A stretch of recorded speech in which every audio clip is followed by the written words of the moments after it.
Sesi pertama, Bismillahirrahmanirrahim. Buku ini, fokus. Buku ini yang belum dipegang oleh semua Anda, dan insya Allah kita coba bisa dapatkan. Saya mau tanya sebentar, sudah dapat bukunya? Alhamdulillah. Yang belum, boleh tidak angkat tangan? Baik ya, tapi cukup nanti tolong simpan datanya. Yang belum merasa dapat, tolong tuliskan. Tidak usah ramai, tuliskan saja. Nanti yang ada saat ini, sampaikan kepada panitianya yang belum dapat, yang sudah didaftarkan pada Akhir TV atau Kuantum Akhir. Tadi saya dapat laporan dapat 4.000 sekian. Insya Allah, kalau nanti bisa datang, kita akan undang datang langsung diberikan. Kalau yang jauh-jauh, kita akan coba fasilitasi untuk dikirimkan ke tempat masing-masing. Ya, sekarang masih program untuk pembelian gratis, wakaf, dan insya Allah akan dikirimkan sesuai dengan apa yang disampaikan datanya kepada kami. Buku ini ada 6 bagian utama. Saya ulang, buku ini ada 6 bagian utama. Baik, di antara yang paling penting di buku ini, fokus, adalah bagian yang berusaha kami tampilkan untuk memberikan semangat dan kunci utama dalam menghafal Quran. Bagian pertama, ini hanya sekedar pembuka saja, bagian pertama. Tapi pembuka ini sangat penting, karena memberikan gambaran kepada kita kenapa kita mesti menghafal Quran. Dan menjadikan Quran panduan dalam kehidupan. Jadi saya mulai dengan bab ini, supaya kita punya satu motivasi, ya, yang kuat sebelum kita mulai menghafal Quran. Kita harus punya alasan, kenapa sih Anda mesti menghafal Quran? Kenapa nggak cukup baca saja? Ada apa dalam Quran? Apa esensinya? Ketika Anda mengetahui esensinya, maka Anda mulai merasa penting dengan Al-Quran. Ketika Anda mulai merasa penting dengan Al-Quran, maka Anda akan jadikan Al-Quran prioritas dalam kehidupan Anda. Persoalan terbesarnya adalah, banyak orang yang tidak mendekat kepada Al-Quran, bukan karena tidak tahu Quran itu penting, tapi karena tidak mengenal pentingnya Al-Quran dalam kehidupan dia. Sehingga dampaknya, Quran tidak menjadi prioritas dalam kehidupannya. Silakan Anda cek, setiap segala hal yang dianggap penting dan dijadikan prioritas, maka itu akan selalu melekat dalam kehidupan Anda. Silakan Anda cek, Anda yang bekerja menjadikan pekerjaan Anda penting, bukankah Anda semakin serius mengerjakannya? Kalau tidak percaya silakan, untuk apa Anda berangkat kerja misalnya jam 6? Bahkan dari pagi-pagi yang tidak melihat. Ada orang mengatakan pagi-pagi buta, kan? Lihat sini baik-baik, fokus. Anda kerja masuk jam 8, bisa berangkat jam 5. Kan luar biasa. Padahal kerja Anda jam 8. Bahkan ada yang berangkat sebelum subuh. Allahu Akbar. Waktu pulangnya jam 4 misalnya. Bahkan ada yang pulang sampai jam 5. Kenapa? Karena dia menempatkan pekerjaannya sebagai prioritas dalam kehidupannya. Karena dia menganggap penting hasil dari pekerjaan ini, maka hasil yang ini yang dianggap penting, dia jadikan segala yang terkait dengan ini sebagai prioritas dalam kehidupannya. Yang paling dahsyat, paling hebat adalah, maaf, ada satu yang sangat ironi. Ini yang Anda anggap penting, yang Anda nilai prioritas, ternyata hasilnya hanya akan Anda bawa sementara saja. Anda kerja, Anda beli handphone, Anda punya rumah yang luas, punya mobil yang banyak, begitu seluruhnya dihasilkan, prioritas ditempatkan, penting dianggap sangat mulia, tapi maaf, ketika Anda meninggal, hilang semua hal ini. Bahkan ada orang yang baru dapat langsung meninggal. Ada seorang pemulung di Amerika, mengumpulkan uang, punya target ratusan miliar rupiah. Kurang lebih 300 miliar. Begitu dapat 300 miliar, meninggal. Baik, dan digunakan hanya pada hal yang sesuai dengan nafsunya. Ambil, kumpulkan. Kumpul, hitung. Begitu dihitung, meninggal. Masya Allah. Cek, ada orang yang saat bekerja, meninggal. Ada orang yang saat bawa mobil, meninggal. Ada orang yang saat menghitung-hitung, meninggal. Jadi apa yang Anda hasilkan selama ini, ternyata hakikatnya hanya digunakan untuk sementara saja. Pertanyaan yang sesungguhnya adalah, maaf, ada sesuatu yang akan kita bawa, dan digunakan pada masa yang sementara ini. Dia bermanfaat dalam masa yang ini, plus sangat bermanfaat dalam masa yang abadi, yang sifatnya sementerus dalam kehidupan. Dia tidak meninggal lagi, dia tidak akan berkurang lagi, tapi terus dialami dalam kehidupan. Hebatnya, dia berlaku di fase yang ini, dia berlaku di fase yang selanjutnya. Apa di antaranya? Yang saya maksudkan berlaku di sini adalah Al-Quran. Maka saya jelaskan pada Anda di bab pertama apa esensi Quran dalam kehidupan. Kalau Anda bisa mendalami isi Quran, menghadirkan Quran dalam hidup Anda, jadikan bimbingan setiap ayatnya, maka Allah jamin yang ini, yang Anda kejar setiap hari, berangkat gelap, pulang gelap, dengan Quran akan jadi mudah dalam kehidupan. Gak percaya silahkan. Saya sering katakan pada Anda, umat jahiliyah turun Al-Quran tiba-tiba berubah, kehidupannya begitu mudah dijalani dalam hidup dunianya. Yang pebisnis suksesnya luar biasa, semua aktivitas gampang dijalani, kurang apa lagi? Dan lebih hebat lagi, umumnya mereka mendapatkan jaminan surga, bahkan sebagian dari lisan Nabi SAW. Ininya berhasil, ini berhasil. Dunianya sukses, akhiratnya bahagia. Kan sering saya katakan, selalu ada beberapa pilihan. Sukses dunia, fakir akhirat. Sukses akhirat, fakir dunia. Pilih mana? Satu atau dua? Dua. Jangan pilih keduanya. Pilih yang ketiga, sukses dunia, sukses akhirat. Makanya Anda katakan, Rabbana atina fid dunya hasanah wa fil akhirati hasanah wa qina adzabannar. Sapu semua jagat, hadirkan semua kebaikan. Dunia sukses, akhirat sukses. Itu yang diturunkan. Kalau cuma akhirat sukses, dunianya tidak. Lalu bagaimana kita bisa mendapatkan kalimat Quran fala khaufun 'alaihim wa lahum yahzanun? Kalian hidup di dunia itu supaya tenang dan senang. Jadi kalau Anda mendapatkan kesenangan, kenyamanan, itulah bagian yang diharapkan. Jadi kalau Anda tidak mendapatinya, berarti ada yang kurang dalam kehidupan dunia kita. Nah, ketika Anda memahami ini semua, kenapa mesti mendapatkan ini? Saya terangkan di bab pertama apa esensi Al-Quran itu. Bagaimana perbedaan ia dengan kitab-kitab sebelumnya? Apa kemuliaan Quran dibandingkan dengan kitab-kitab sebelumnya? Dan apa manfaat Quran dalam kehidupan kita? Kalau Anda sudah paham itu semua, baru kemudian menyadarinya, maka diharapkan Anda bisa menghadirkan prioritas untuk bisa mulai menghafal Al-Quran. Ya. Kalau orang tidak punya motivasi, sulit bagi dia untuk memulai. Kenapa Anda memilih misalnya kampus A bukan kampus yang B? Anda punya tujuan. Kenapa Anda pilih pekerjaan ini bukan yang lain? Anda punya tujuan. Kenapa Anda mulai menghafal Quran? Anda punya jawaban. Karena ini yang saya harapkan. Ada orang yang bisa menginginkan hafal Quran untuk memberikan mahkota pada orang tuanya. Ada orang menghafal Quran untuk dekat dengan Allah Subhanahu wa taala. Ada orang menghafal Quran untuk masuk Jannati Adn. Ada orang menghafal Quran untuk bisa disambut oleh para malaikat. Ada orang menghafal Quran supaya jasadnya dijaga utuh oleh Allah Subhanahu wa taala. Ada orang menghafal Quran umumnya seluruhnya karena Allah Subhanahu wa taala. Pertanyaan saya, ketika Anda mulai akan menghafal Quran, apa motivasi Anda untuk bisa mendapatinya? Maka bab pertama menawarkan beberapa pilihan, kita nanti akan bahas dengan dalam, tapi sekarang kita masuk pada bagian inti dulu untuk memudahkan cara menghafal kita. Baik. Bab yang kedua, kita mulai teman-teman sekalian setelah esensi Al-Quran, cara menyiapkan diri untuk menghafal Al-Quran.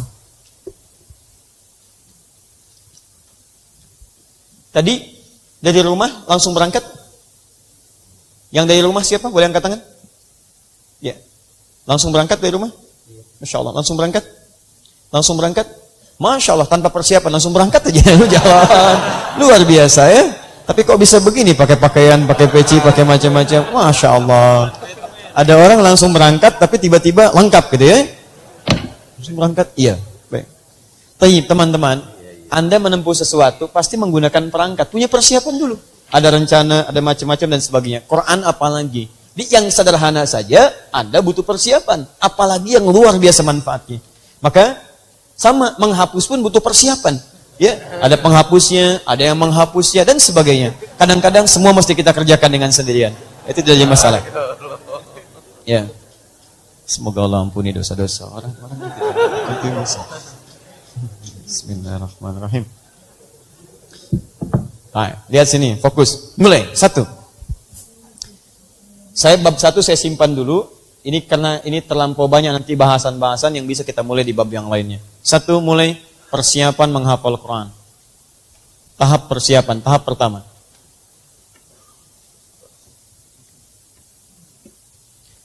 Saya buat petanya dulu ya. Dan pemirsa dimanapun Anda berada, Anda bisa ikuti. Kita mulai, ini baru semacam mukaddimah pendahuluan.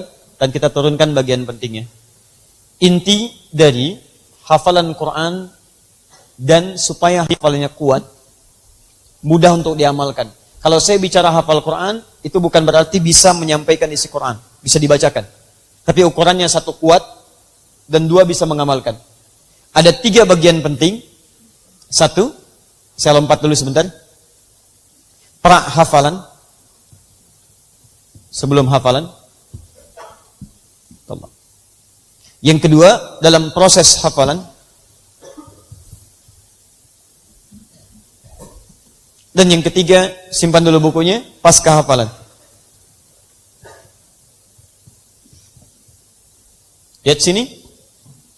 Fokus baik-baik. Inti dari menghafal Quran tidak akan terlepas dari 3 fase atau bagian ini. Dan ini nanti akan diperdalam dalam buku dan kita uraikan dalam pembahasan. Bagian yang pertama, ini yang kita akan uraikan persiapan apa yang kita harus hadirkan sebelum mulai menghafal Quran. Yang ini setelah persiapannya komplit, sudah baik, sudah sempurna, insya Allah, maka mulai pada yang kedua, bagaimana kita memulai proses menghafalnya. Seperti apa cara terbaik dalam menghafal. Setelah itu, Anda boleh jadi hafal 30 juz misalnya, alhamdulillah. Tapi persoalannya, apakah hafalan itu akan melekat abadi pada diri Anda? Nah, kalau kemudian Anda tetap hafal dengan hafalan kuat, persoalan kedua, apakah Anda bisa mengamalkan hafalan Anda itu? Karena tidak sedikit hafal Quran, tapi tidak bisa mengamalkan isinya. Bahkan ada orang hafal Quran, selang beberapa waktu tiba-tiba hilang Qurannya. Bahkan ada yang bukan cuma Qurannya, dengan mushafnya pun tidak ditemukan lagi. Dan ini yang paling bahaya. Nah, apa amalan-amalan untuk menjaga Quran ini? Termasuk apa amalan-amalan yang bisa merusak Qurannya. Itu yang kita pelajari setelah kita berhasil mendapatkan proses yang kedua ini. Paham sampai sini? Nah, kalau sudah paham dengan pembagian inti ini, saya naikkan bagian pertama yang ini kepada bagian pembahasan persiapan hafalan. Kalau ini sudah komplit semua dengan babnya, baru masuk pada simulasi hafalan. Sepakat sampai sini? Satu. Bagian pertama, proses untuk mulai menghafal Quran. Anda harus menghadirkan niat ikhlas karena Allah Subhanahu wa taala. Saya ulang. Proses untuk mulai menghafal Quran, persiapan pertama, Anda menghadirkan niat ikhlas karena Allah Subhanahu wa taala. Saya bagi dua. Persiapan rohiyah, artinya spiritual. Yang kedua, persiapan perangkat hafalan. Bahasan pertama, niat yang ikhlas. Perhatikan dalilnya, Quran surah 98 ayat ke-5. Tutup bukunya, fokus ke sini saja. Supaya tidak ada dua fokus. Fokus sini baik-baik. Lihat baik-baik. Satu, Quran surah 98 ayat yang ke-5. Ditafsir di hadis Nabi SAW, riwayat Al-Bukhari, nomor hadis yang pertama.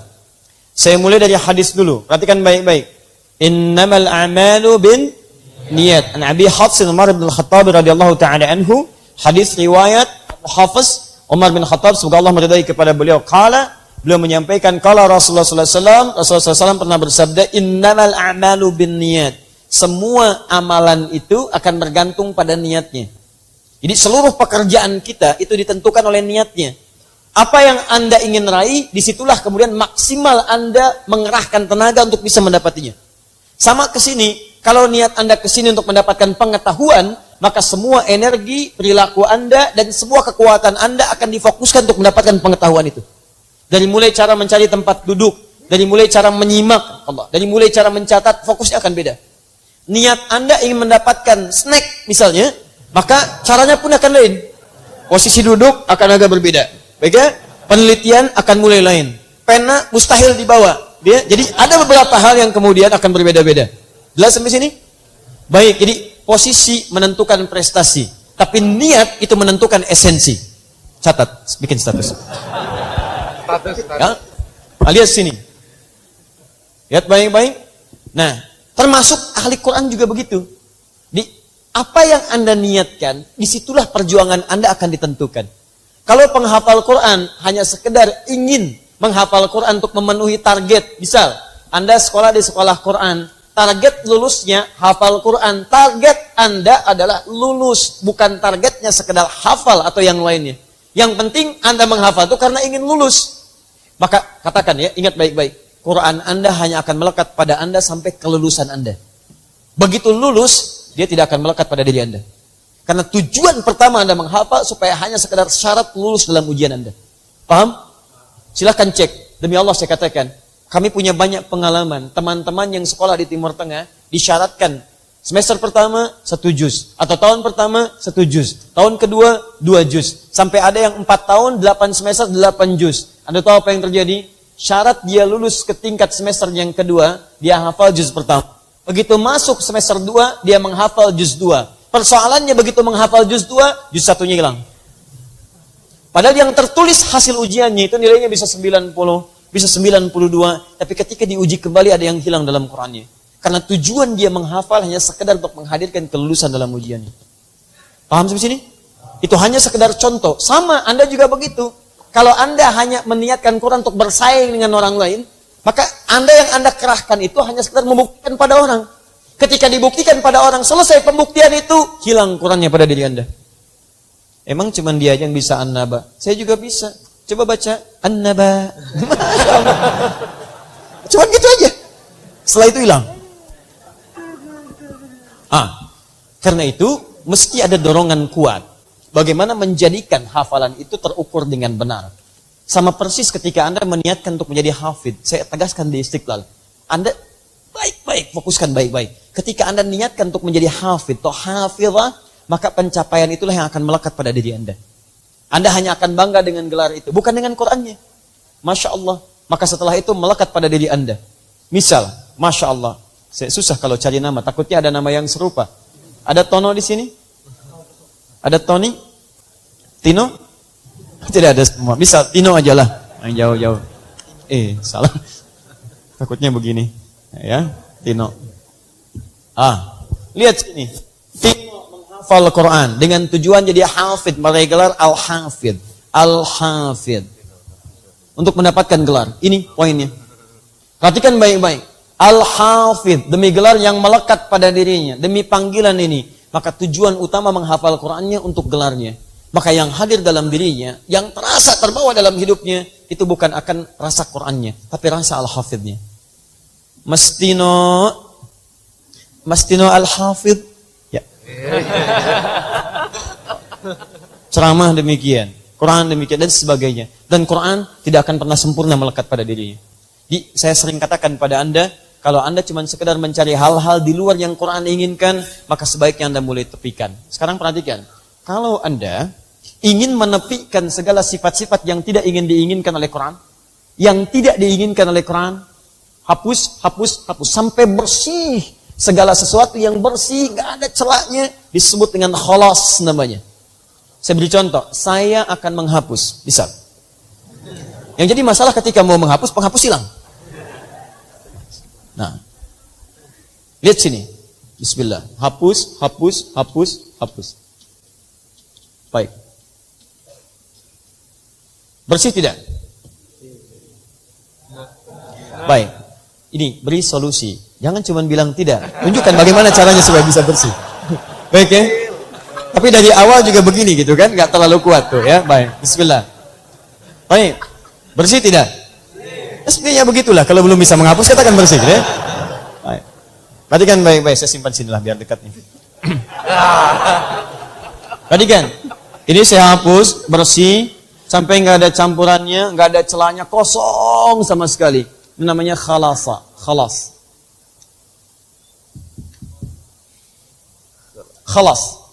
Kalau ada orang sedang bekerja, ditanya, "Intaita al-amal?" Sudah selesai? Khalas. Dia katakan khalas, artinya pekerjaannya bersih, nggak ada kaitan-kaitan pekerjaan lagi. Jelas? Misal, hasilnya, produknya, sifatnya bahkan disebut dengan khalis namanya. Khalis. Al-ma'ul khalis, air yang bersih, nggak ada campuran-campuran di dalamnya. Kopi nggak ada, susu nggak ada, disaring bersih, namanya khalis. Labanan khalisan sa'igan lisyaribin. Dalam hewan tiba-tiba di sini ada darah, di sini ada kotoran, tengah-tengahnya ada susu. Tidak bercampur, tidak dikotori oleh kotoran, tidak juga oleh darah. Diperas yang keluarnya dari susunya. Bukan keluar kotorannya. Maka disebut labanan khalisan. Bersih, tidak ada kotoran-kotorannya. Tidak ada campurannya. Khalis. Baik. Kalau saya ingin berusaha membersihkan sekitar-sekitaran ini, bersihkan, supaya bersih betul, hilang betul dari yang kotor-kotor. Rumusnya tambahkan hamzah di depan kalimat asalnya. Kalimat asalnya khalasa, tambahkan hamzah. Fungsinya lil izalah, untuk bisa menghilangkan campuran-campuran yang menyertainya. Tinggalkan hamzah. Fokus. Kalau ada huruf hamzah tambahan ditempatkan di depan kalimat asal, maka ketentuannya harakat yang ini, huruf depan berpindah kepada huruf hamzah ini. Kita ambil ini dhammah atau kasrah?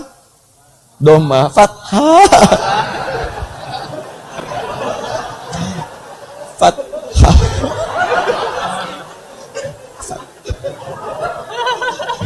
Kalau yang paling belakang mengatakan dhammah, saya wajar. Ini di depan. Masya Allah. Kan tadi dari rumah, nggak beli apa. Mas, fathah. Ini dhammah atau kasrah? Baik. Dhammah atau fathah? Kasrah. Baik. Baik, alhamdulillah. Dhammah atau kasrah? Fathah. Lihat. Fathah kita pindahkan ke sini A. Jelas? Karena dipindahkan masih ada harakatnya? Halo? Tidak ada. Ada tidak harakatnya? Ada harakatnya? Tidak, karena sudah dipindahkan tidak ada harakat, mati dia, mati bahasa Arabnya sukun. Maka kasih bulatan di sini. Sukun, mati, tenang, hilang. Ya tenang, hilang, sukun itu tenang. Makanya ketika nyawa dicabut, orang soleh tenang. Ya ayat Tuhan nafsul mutmainnah, hei jiwa yang tenang, panggil sukun. Ya dulu kalau ada film-film kartun, Dragon Ball, itu kan macam-macam, Kamehameha diserang musuhnya, hilang nyawanya kan tinggal bulatan di atasnya itu. Ya. Betul ya? Wallahu a'lam. Dulu yang nulis namanya Yusuke Watanabe, ya. Saya nggak ada kerjaan nonton gituan. Jangan pernah lihat aja sekitarnya, ya. Sekilas. Kecil. Lihat. Jadi dari khalasa, jadi baca.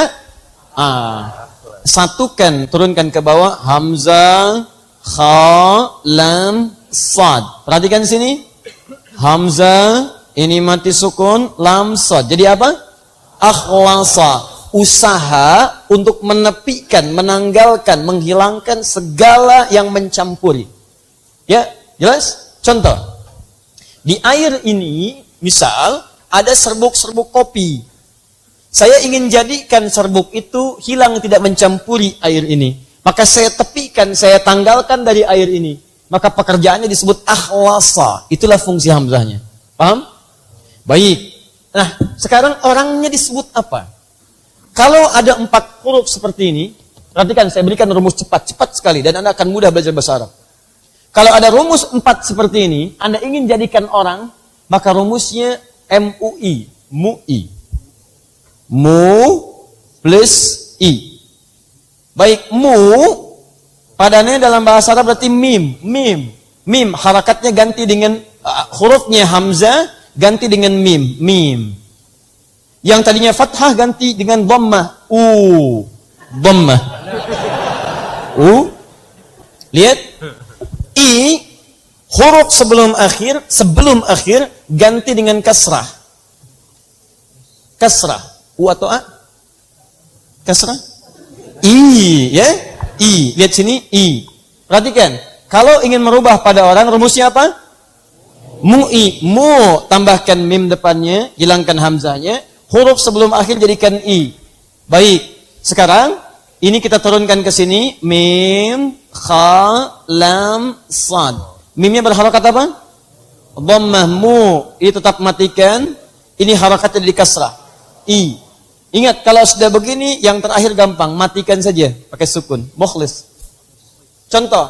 Ahsan. Cepat. Ingat. MUI. Mu'i. Ahsan. Baik. Orang baik? Muhsin. Mu'i. Jelas?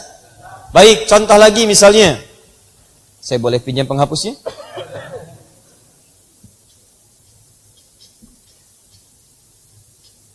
Akram. Memuliakan, yang memuliakan Mukrim, aslama, masuk Islam. Orang yang masuk Islam? Muslim, amana, orang beriman. Orangnya amana beriman, orang beriman? Mukmin, akhlasa, menepikan segala yang mencampuri. Orang yang berusaha menepikan yang mencampuri disebut apa? Mukhlis. Asal ikhlas itu, asalnya, orang yang disebut mukhlis, orang yang ikhlas, asalnya, orang yang berusaha menghilangkan segala campuran-campuran dari aktivitas-aktivitasnya. Nah, dari kalimat akhlasa menjadi mukhlis. Kalau banyakkan, tambahkan in di akhirnya atau un. Mukhlis jadi apa? Mukhlisin. Muslim jadi apa? Muslimin. Mukmin jadi apa? Mukmin. Muhsin jadi apa? Muhsinin. Kembali ke mukhlis. Jadi apa? Mukhlisin. Sekarang lihat mukhlisin. Mukhlisin itu artinya orang-orang yang berusaha menepikan segala campuran-campuran dari pekerjaannya. Jadi kalau dia kemudian ingin membuat air bersih, dia tepikan. Begitu ada kotoran, saring lagi. Kotoran, bersihkan lagi. Maka dia disebut dari golongan mukhlisin. Orang-orang yang beramal, ingin mendekat kepada Allah, ketika dicampuri oleh kotoran-kotoran yang tidak diinginkan oleh Allah, maka dia berusaha menanggalkannya. Begitu mau sholat, ada riya, dia tepis riyanya. Maka jadilah dia kategori mukhlisin. Ada begitu mau sedekah, ada sum'ah ingin didengar. Dia buang jauh-jauh, saya nggak pengen didengar. Maka masuk kategori mukhlisin. Di asal kata ikhlas adalah menepikan segala orientasi selain karena Allah Subhanahu wa taala. Maka turunlah Quran surah ke-98 ayat ke-5 dan disinilah akhir dari pertemuan kita. Perhatikan. Wa ma umiru illa liya'budullaha mukhlishina lahuddin. Dan tidaklah mereka diperintahkan oleh Allah untuk ibadah. Syarat pertamanya, hilangkan semua motif-motif yang tidak disukai oleh Allah Subhanahu wa taala. Lillah, lihat. Wa ma umiru illa liya'budullaha mukhlishina lahu. Hanya untuk Allah. Lamnya di sini menunjuk pada ghayah. La-nya hanya karena Allah. Di setiap ibadah kata Allah, Anda mesti lakukan karena Allah, bukan karena yang lain. Bukan karena teman, bukan karena ijazah, bukan karena gelar hafidh, hafidhah, bukan karena yang lainnya. Anda kerjakan semua lillah, karena Allah Subhanahu wa taala. Pertanyaan terbesar saya, apakah baca Quran bagian dari ibadah? Apakah menghafal Quran bagian dari ibadah? Karena menghafal Quran masuk dari kategori ibadah, maka hukum ini berlaku bagi yang pertama. Menghafal Quran adalah bagian dari ibadah. Karena menghafal Quran bagian dari ibadah, maka syarat pertamanya ini yang diminta oleh Allah Subhanahu wa taala. Dan inilah nanti syarat yang bisa menentukan cepat tidaknya hafalan kita bisa didapatkan. Jadi, mulai hari ini saya mohon pada Anda dan termasuk yang melihat tayangan ini, kalau Anda mulai malam ini ingin menjadi penghafal Quran dan telah berikrar kepada Allah di hari Ahad yang lalu, saran saya, Anda tepikan semua orientasi kecuali karena hanya Allah saja. Hanya karena Allah. Kalau sudah hanya karena Allah, maka Anda tawakal kepada Allah. Berapapun ayat yang Allah titipkan pada Anda, berapa juz pun yang Allah berikan pada Anda, ridholah dengan itu semua karena itu yang terbaik untuk kita. Contoh, lihat baik-baik. Ada orang menghafal Quran, baru 1 menit sudah dapat 10 ayat. Ada, nanti Anda akan dapatkan yang seperti itu. Baru 1 menit sudah dapat 10 ayat. Ada orang menghafal Quran seharian, seayat-ayat belum habis-habis. Fokus. 1 ayat gak habis-habis seharian. Ulang lagi. Perhatikan baik-baik. Ketika Anda punya sifat seperti ini, maka Allah akan bimbing hati Anda untuk memahami hikmahnya. Tapi kalau orientasi Anda ingin cepat menghafal, jadi penghafal, maka disitulah setan akan bermain dengan Anda. Dia akan katakan, kamu belum cocok jadi penghafal. Kamu belum bisa meraih gelar hafidh. Tuh, faktor usia. Tuh, faktor kesibukan. Macam-macam hadir dalam kehidupan kita. Tapi ternyata, kalau Anda memahami konsep ini, Anda kerjakan karena Allah, maka Allah memberikan hukumnya kepada Anda. Saya berikan rahasia hanya untuk malam ini saja. Dan tolong jangan disebarkan ya, ini antara kita saja. Lihat baik-baik, fokus ini. Fokus, lihat. Tadi kerjakan amalan karena siapa? Allah. Baik, Quran firman siapa? Allah. Perhatikan, karena Anda menghafal karena Allah, maka hukum Allah berlaku di sini. Ternyata ketika seseorang diminta oleh Allah jadi untuk menghafal Quran, Allahu Akbar. Anda akan dapatkan tidak semua orang akan menjadi hafal dalam 30 juz. Ternyata yang diinginkan Allah, Quran memberikan manfaat dalam kehidupan kita. Apakah 30 juznya, atau kan bagian dari juznya, atau bagian dari ayatnya. Tapi Anda jangan langsung simpulkan, berarti saya nggak nyampe 30 juz. Tidak. Nanti akan Anda lihat di akhirnya sampai wafatnya Anda. Sampai wafat baru ketahuan. Di mana poinnya? Rahasianya ada di sini. Perhatikan baik-baik. Hadis riwayat At-Tirmidzi. Nomor hadis 2910 dan 2920. Man qara'a harfan min kitabillahi falahu asyru hasanat. Siapa yang baca satu huruf dari kitab Allah dapat 10 kebaikan. Di satu hurufnya berapa? 10. Walam aqul alif lam mim harfun. Saya tidak katakan alif lam mim satu huruf. Walakin alifun harfun. Alif satu huruf. Lamun harfun. Lam satu huruf. Mimun harfun. Mim satu huruf. Walikulli harfin asyru hasanat. Setiap hurufnya 10 kebaikan. Kalau saya bacakan alif lam mim dapat berapa? 30. Lihat baik-baik. Fokus. Alif lam mim, si A mudah, si B mudah, si C mudah. Yang ke masjidnya duluan, yang belakangan rasanya nggak ada kesulitan. Yang ke depan alif lam mim, belakang alif lam mim. Mudah, masing-masing 30 huruf. Persoalannya ketika mulai ayat yang kedua. Dzalikal kitabu la raiba fi hudal lil. Apakah semua orang menghafal cepat ayat itu? Belum tentu. Baiklah, kita katakan standar cepat. Tambahkan sampai ayat 282. Paling kiri, satu halaman penuh, satu ayat. Ya ayyuhalladzina amanu idza tadayantum bidainin dan seterusnya 282. Satu ayat penuh. Perhatikan baik-baik. Ada orang yang hafal ayat ini kurang dari 10 menit. Tapi tidak sedikit 10 hari belum hafal apa. Ada yang demikian. Kenapa? Ternyata salah satu rahasianya, bukankah penghafal Quran akan sering mengulang ayat-ayatnya? Silahkan cek. Ya ayyuhalladzina amanu ya ayyuhalladzina amanu ya ayyuhalladzina amanu idza tadayantum bidainin ya ayyuhalladzina amanu idza tadayantum bidainin ila ajalin musamma ya ayyuhalladzina amanu ulang. Yang paling hebat, perhatikan, bukankah saat Anda mengulang semakin banyak pahala Anda dapatkan? Alif lam mim. Berapa huruf? Berapa pahala? Ketika Anda ulang sampai 10 kali berapa kali dapatnya? Masya Allah, ketika Anda macet di pertengahan, Anda paham kaidah yang Allah berikan kepada kita, maka Anda tidak akan putus asa di dalamnya. Jadi begitu Anda mendapatkan macet di pertengahan, Anda mogok di tengah-tengah, Anda mengulang-ulang, kenapa dia langsung hafal dalam setengah hari, saya 10 hari belum hafal. Maka pahamkanlah barangkali yang Allah inginkan pada Anda bukan banyaknya hafal yang didapatkan, tapi Allah ingin mengalirkan banyaknya pahala dalam kehidupan Anda. Hei, si fulan itu sudah kurang dosanya, banyak pahalanya. Masya Allah, masih banyak waktu hidupnya. Kamu ini, Masya Allah, banyak kesalahannya, banyak kekurangannya. Kamu kurang pahala. Saya ingin lipat gandakan, tidak seperti yang kamu bayangkan. Kalau Anda paham hukum Allah dalam memberikan kepada Anda, kaidah ini dibawa, Anda nggak akan peduli. Mau hafid, mau tidak, terserah Allah. Yang penting Allah ridho dengan hafalan saya. Nanti ada golongan yang diinginkan oleh Allah mendapatkan pahala dari Qur'annya. Ada golongan yang diinginkan membawa Qur'an dalam kehidupannya. Ada yang diinginkan Allah mendakwahkan isi Qur'an dalam kehidupannya. Dan setiap kita akan diberikan yang terbaik untuk kehidupan kita. Setiap kita. Jadi kalau Anda menemukan nanti, di tengah-tengah Anda kesulitan, tiba-tiba jadi lemah. Bukan lemah sebetulnya, tapi Allah ingin memberikan pahala lebih pada Anda. Jelas? Tapi kalau cuma alif lam mim sampai 3 hari, keterlaluan. Alif. Jangan dulu teruskan. Tengah malam Anda bangun, buka mushafnya. Jangan dibaca. Langsung bermohon pada Allah. Ya Allah, dosa apa lisan saya tidak bisa mengucapkan alif lam mim. Alif. Jelas ya?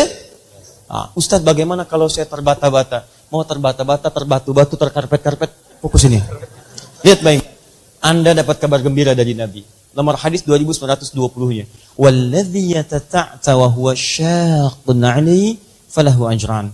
Sedangkan orang yang memulai dengan terbata-bata, bersungguh-sungguh dia mengucapkannya sulit, maka dia dapat 2 kali pahala orang lancar. Alif lam mim 30. Alif lam mim. Lambu la. Alif lam mim. Sekali dia baca dengan luar biasa sulit, 2 kali pahala orang lancar. Tadi 30, dia 60. Tapi jangan salah kesimpulan, oh kalau gitu besok udah lancar aja deh. Jadi tidak. Maksudnya adalah perjuangan dia dihitung di situ. Saking inginnya dia dapat pahala berlipat di situ. Nah teman-teman sekalian, kalau Anda paham seperti ini, maka nanti insya Allah saran saya, nanti begitu saya terangkan perangkat di pertemuan yang akan datang, saya akan tunjukkan pada Anda. Saya kasih bocoran dari sekarang, kalau menemukan guru yang ketat dalam menghafal, maka bersyukurlah kepada Allah. Karena itu guru yang terbaik yang Allah kirimkan untuk Anda. Saya sarankan jangan meminta keringanan pada guru. Terlalu banyak ditoleransi, nanti Anda akan capek dalam mengulangnya.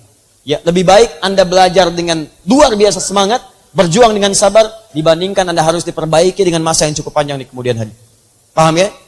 Baik, karena itu, ingat, satu kaidahnya apa? Niatkan dengan ikhlas. Siapa yang mau jadi hafid, boleh angkat tangan? Tuh, masih ngacung aja. Udah. Pulang yuk. Udah malam. Tadi saya katakan, kalau Anda ingin menghafal Quran, sudah lupakan semua jenis gelar dan semacamnya. Lakukan karena siapa? Allah. Kaidahnya apa? Ikhlas. Terserah mau 30 juz, mau 3 juz, mau berapa ayat. Yang penting Allah apa? Ridha dengan kita semua. Jelas sampai sini? Paham?